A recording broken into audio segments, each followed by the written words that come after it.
I watched and by the way, if this is chemical, what Zen is talking about, that's chemical trespass. I have glyphosate in my body.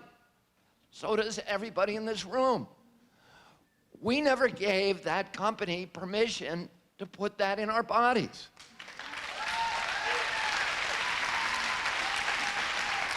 And they stole, and this is a company that I've watched them, I've watched the whole vaccine controversy. Well, the woman who has orchestrated the cover-up of, mercury and aluminum and all these other issues that Zen's talking about vaccine safety is a woman called Colleen Boyle at CDC. And you know how she got her start at CDC, how she made her bones and got her promotion? By orchestrating the cover-up of Monsanto's Agent Orange for 15 years till she was exposed by Congress. And instead of being fired in 1984 when they finally figured out what she had been doing for the last 10 years, she was promoted to run the vaccine division. We watched the control, and if you look at the documents that we've gotten in these lawsuits, the control that they have of these agencies is extraordinary. Of CDC and of EPA and of FDA, they are running those. These agencies are no longer independent agencies. They're sock puppets for this huge chemical company. And it allows the chemical company to subvert the marketplace, to externalize its costs, and to subvert the laws and democracy. If you talk to a prosecutor and say, why are you prosecuting Monsanto? They'll say, well, it's just an environmental crime. It's not a real crime. But environmental crime is real crime. And if somebody,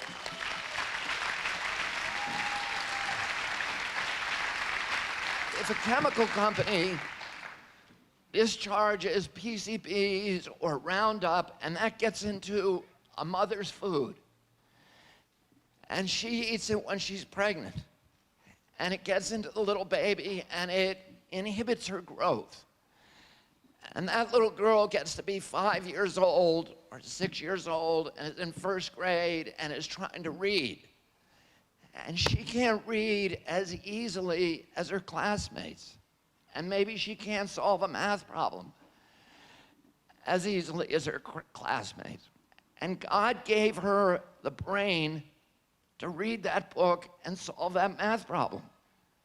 Monsanto took it away from her. And what did they take away from her at the same time? Her capacity, her ability to fulfill God's plan for her, her aspirations, her ambitions, her self-esteem, her view of the world and her role in that world. And doing that to a child, I can't imagine a crime worse than that. That's child abuse. It's assault and battery. So I was very happy to have the opportunity to sue Monsanto, and the lawsuits that we have now against Monsanto started out as extremely high-risk lawsuits, and it's really an extraordinary group of attorneys. Because these attorneys are, every one of them is very, very highly motivated for the public interest. They're representing their clients. And of course, if we successfully sue Monsanto, they're gonna make money. But they got into this as a very, very high-risk venture that a lot of the mainstream law firms say, you'll never be able to do this. It's like suing big tobacco.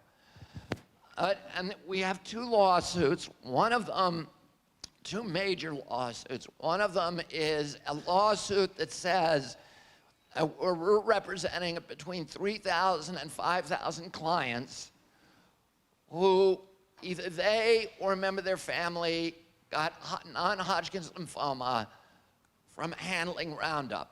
Most of them were interestingly, they were landscapers. Oh, the people who are, that's what the science is indicating for us. So that's one of the lawsuits, and that's what we call a multi-district litigation, and it's in the federal court in San Francisco. The other lawsuit is a labeling lawsuit, and it's a class action lawsuit that is now it's situated in several state courts in Arizona and Delaware and Missouri. And it looks like the major litigation is going to occur in the state of Wisconsin.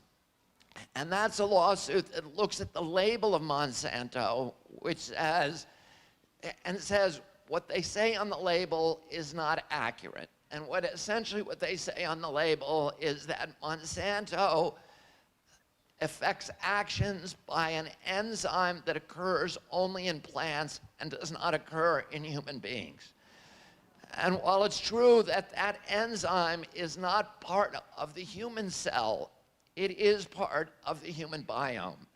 In other words, the gut bacteria and the other bacteria that are absolutely critical that we know for human health, mental health, and other issues have that enzyme in them, and they are affected by Roundup.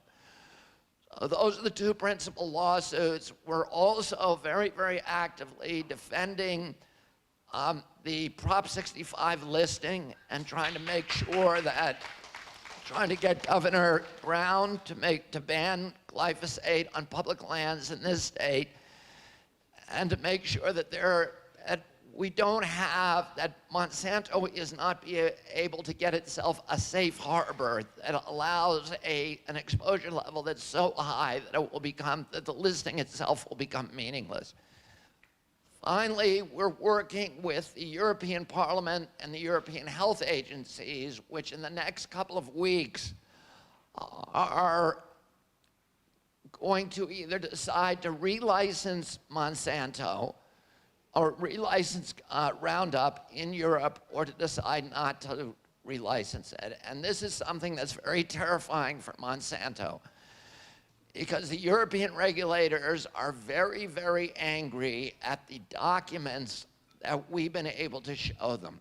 Because for many years, the Europeans have been told, don't worry about it. The American health agencies have looked at this issue, and they're the best health agencies in the world, so you just go about your business and take our word for it. They also been telling the American people glyphosate and Roundup are safe because the agencies say that it's safe. And what we now know is they were manipulating those agencies like puppets on strings. They were buying peer review. They were corrupting scientists. They were ghostwriting scientific publications so that it looked like those publications were independent of Monsanto, but actually they were being generated by Monsanto. And the agency was then making decisions on that. But worst of all, we now know that the agencies themselves were absolutely corrupted. At the pesticide regulatory agency within EPA was being run by Monsanto collaborators, and that in fact, at the very top levels of EPA, the deputy administrators were Monsanto tools, and that they were able to not only control the regulatory process and derail studies and regulations within EPA, but they were also able to quash and destroy investigations by other agencies, including CDC. So I've talked longer than my time. I'm really happy to be here, and I'm really happy to be here.